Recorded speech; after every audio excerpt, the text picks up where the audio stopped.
Welcome again. તો આપણે આ વિડીયોમાં સ્વાધ્યાય 3.2 ના ક્વેશ્ચન નંબર 9 થી ને 12 સોલ્વ કરીશું. બરાબર, આમાં આપણે આ વિડીયોમાં હવે આપણું 3.2 પૂરું કરી દેવાનું છે. ચાલો તો હવે આપણે નવમા દાખલાની રકમ સમજી લઈએ. પહેલા શું કહેવા માંગે છે? 100 કરતા નાની ક્રમિક 7 વિભાજ્ય સંખ્યા લખો કે જેમની વચ્ચે કોઈ પણ અવિભાજ્ય સંખ્યા આવે નહીં.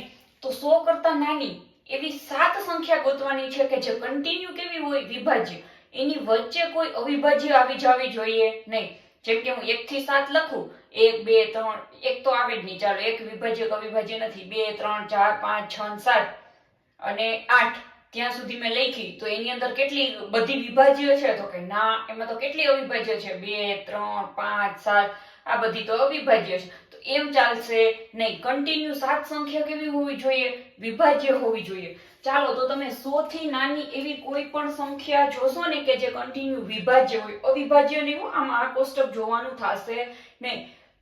એવી કઈ કન્ટિન્યુ 7 સંખ્યા આવશે? તો જો તમે કોષ્ટક જોશો અથવા તો તમે 1 થી 100 ના આંકડા જોશો તો તમને સંખ્યા મળશે 90 91 92 93 94 95 અને 96.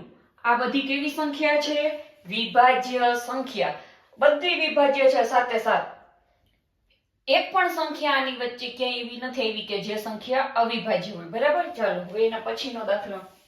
નીચેની દરેક સંખ્યાઓને 3 એકી અવિભાજ્ય સંખ્યાના સરવાળા તરીકે દર્શાવો. જો હવે હમણાં આગળ એક દાખલો આવ્યો તો આ સ્વાધ્યાયમાં હમણાં જ આગળના વિડીયોમાં કે એમાં બે એકી સંખ્યાના સરવાળા તરીકે દર્શાવવાની હતી સંખ્યાને. આમાં શું કીધું છે કે 3 અવિભાજ્ય સંખ્યાના સરવાળા તરીકે દર્શાવો. 3 સંખ્યા લેવાની છે. 3 કેવી હોવી જોઈએ? એકી અવિભાજ્ય સંખ્યા હોવી જોઈએ. ચાલો, 21 છે તો કઈ રીતે સોલ્વ કરશું? વિચારો, 21 છે એટલે 3 આંકડાનો સરવાળો કરવાનો છે જે આ કોષ્ટકમાં હોય, કેમ કે એ અવિભાજ્ય કીધી છે. અને પાછી કેવી? આ કોષ્ટકમાં હોય પણ પાછી કેવી હોય? એકી. બે ના ચાલે એમાં. બીજું કોણ ના ચાલે? બે સિવાય બીજું કોણ નહીં ચાલે? બેકી સંખ્યા કોણ છે આમાં? જુઓ તો ના, લગભગ તો બધી કેવી છે? એકી સંખ્યાઓ જ આપેલી છે. ચાલો તો બે સિવાયની કોઈ પણ આપણે સંખ્યામાં લઈ શકશું. તો 3 સંખ્યા લેવાની છે. તો પેલું કોણ છે? 21. તો 21 છે એટલે એનો સરવાળો હશે અહીંયા 19 થી ઉપર જ આવી જોઈએ. 19 થી ઉપરના 3 આંકડા ગોતવાના હોય. તો ચાલો ગોતો તો આપણે ટ્રાય કરીએ. 3 ને 7 10 ને 11 કેટલા થાય? 10 ને 10 20 ને 21 થઈ જાય?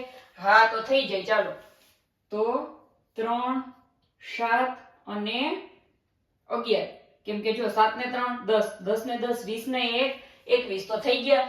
ચાલો એના પછી 31 છે. 31 માટે જુઓ તો આમાંથી કોઈ પણ. તો ચાલો 31 માટે આપણે જોઈએ છીએ તો 31 થી પહેલા તો નાની હોવી જોઈએ. ઈ વાત તો ફાઇનલ છે. તો ચાલો તો આમાં જુઓ તો 23 ને 5 કેટલા થાય? 28 ને 3 31. હા, આ તો થઈ ગયા. ચાલો તો કોણ આવ્યું? 3 + 5 + 23 તો થઈ ગયા. 5 ને 3 8 ને 23 કેટલા થઈ જાય? 31. ચાલો હવે 53 આવ્યા છે ને તો જુઓ તો આમાંથી કોણ આપણે આવશે? આપણે કોઈ પણ લઈએ. ચાલો 13 અને 5 કેટલા થાય? 18. 18 ની અંદર હું કેટલા નાખું? ચાલો આપણે એક કામ કરીએ. 13 ને 23 લઈ લઈએ. તો પેલા લ્યો તો 13 અને 23. મને લાગે છે આમાં થઈ જશે. જો ના થાય તો કઈ વાંધો નહીં, ભૂસી નાખવાનું. 3 ને 3 6, 2 ને 1 3, 36. હવે 36 ની અંદર કેટલા નાખું તો 53 આવે? તો ગણી લેવાનું, કાંઈ વાંધો નહીં. એમાં કઈ ટેન્શન લેવાનું નહીં, ઉતાવળ કરવાની નહીં, શાંતિથી ગણતું જવાનું. ચાલો 36 ની અંદર હું કેટલા નાખું? 36 ની અંદર હું નાખું 17 નાખું. જોવા દો તો 6 6 12 ને 1 13 નો તગડો વધી 1 1 ને 1 2 ને 3 5. હા, આવી ગયા 53. જો તો કેટલા મેં ઉમેર્યા એમાં? 17. તો ઉમેરી દો. થઈ ગયું.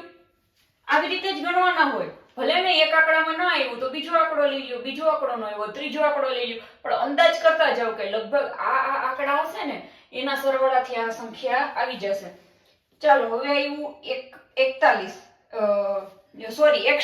તો આપણે 41 લઈને કરીએ. 41 ની અંદર કેટલા નાખું હું? તો જો 41 ની અંદર 20 નાખું તો થાય. તો આમાં હવે મેં કોઈ પણ બે આંકડાનો 20 કરી નાખો. 13 ને 7 કેટલા થઈ ગયા? 20. 13 ને 7 20 થાય ને, 20 અને 41 કેટલા થઈ ગયા? 61 થઈ ગયા. આવી રીતે અંદર લગાડવાનું કે 41 છે એમાં 20 નાખું તો કે કોણ આવી જશે? તો કે 61 આવી જશે. કોણ લીધા હતા આપણે? 7 અને 13 લીધા હતા ને. હાલો તો 7 અને 13 20 અને કોણ આવશે ભેગા? 41. બરાબર છે. 7 13 અને 41 એનો સરવાળો કરશું તો કોણ આવશે? 61. ચાલો એન પછીનો દાખલો આવી જાવ. 20 કરતા નાની અવિભાજ્ય સંખ્યાની 5 જોડીઓ લખો કે જેમનો સરવાળો 5 વડે ભાગી શકાય તેવો હોય. તો ચાલો આમાં એકદમ ઈઝી થઈ ગયું. જો 20 કરતા નાની કીધી છે એટલે આપણે અહીંથી ઉપર જ જોવાની અને એવી જોડી લખવાની છે. એટલે બે આંકડાનો એવો સરવાળો કરો કે જે સરવાળાનો જવાબ આવે ને 5 વડે ભાગી શકાય. તો સૌથી પહેલું તો જુઓ 3 ને 2 5 થાય. હા 3 ને 2 5. આ જોડીને આપણે ભાગી શકીએ ને 5 વડે. 5 એકા 5 થઈ ગયું. ચાલો હવે બીજું કોણ લઈશું? 5 ને 3 8 ચાલશે નહીં. 5 ને 2 7 ચાલશે નહીં. 7 ને 3 10 ચાલશે તો કે હા. 3 અને 7 10 ને 5 વડે ભાગી શકાય ને. 5 દુ 10. ચાલો પછી કોણ આવશે? 7 અને 11 આવશે તો કે હા. નહીં આવે. શું હા? ચાલો 7 અને 11 નો આવે. કોણ આવે? 13 અને 7 આવશે. 13 અને 7 કેટલા થાય? 20 થાય. ચાલો હજી આમાં આંકડા ઘટે છે હો. હાલો ગોતો. 17 અને 3 થઈ શકશે? હા થાય ને. 3 અને 17. 17 ને 3 કેટલા થઈ ગયા? 20. આપણને 20 થી નાની સુધી છૂટ આપી છે એટલે ત્યાં સુધી આપણે જઈ શકશું. ચાલો 17 અને 3 20 થઈ ગયા. હજી એક આંકડો ઘટે. હાલો ગોતો. ચાલો એક જોડી ગોતો. જો મળી ગઈ. 13 અને 2. 13 ને 2 કેટલા થઈ જાય? 15 થઈ ને.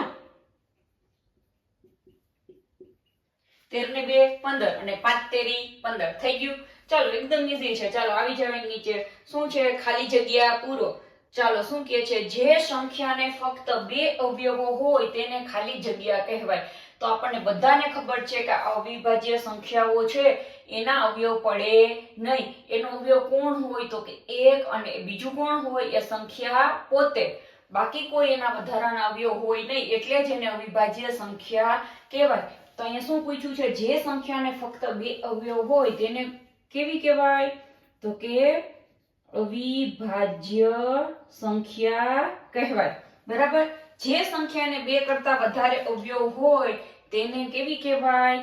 તો કે વિભાજ્ય સંખ્યા કહેવાય. હવે તો ચોખ્ખી ખબર પડે. બરાબર. સંખ્યા 1 છે એ ખાલી જગ્યા કે ખાલી જગ્યા સંખ્યા નથી. હું વારંવાર બોલી છું કે 1 છે એ વિભાજ્ય પણ નથી અને અવિભાજ્ય પણ નથી. તો શું થશે આમાં જવાબ? કે એ અવિભાજ્ય કે વિભાજ્ય સંખ્યા નથી. ચાલો સૌથી નાની અવિભાજ્ય સંખ્યા બધાને ખબર છે. સૌથી નાની અવિભાજ્ય સંખ્યા કઈ છે? 2. ચાલો સૌથી નાની વિભાજ્ય સંખ્યા. વિભાજ્ય સંખ્યા કોણ આવે? 4. જુઓ શું કામ એને? કારણ કે એકડો છે એ તો વિભાજ્ય અવિભાજ્ય કાંઈ નથી. બગડો છે એ કોણ છે? અવિભાજ્ય. તગડો છે એ પણ કોણ છે? અવિભાજ્ય. તો હવે કોણ આવ્યું? 4. જો 4 આમાં નથી તો 4 છે એ કેવી સંખ્યા છે? વિભાજ્ય. તો સૌથી પહેલી વિભાજ્ય સંખ્યા કોણ આવી? 4. એટલે આપણે સૌથી નાની વિભાજ્ય સંખ્યા કોણ છે? 4. ચાલો સૌથી નાની બેકી સંખ્યા પૂછી છે તો ખબર જ છે બધાને. સૌથી નાની બેકી સંખ્યા કોણ હોય? 2. ચાલો આઈ હોપ તમને આ વિડીયો યુઝફુલ થયો હશે. જો વિડીયો યુઝફુલ થયો હોય તો નેક્સ્ટ વિડીયોમાં જરૂરથી કન્ટિન્યુ કરજો. Thank you.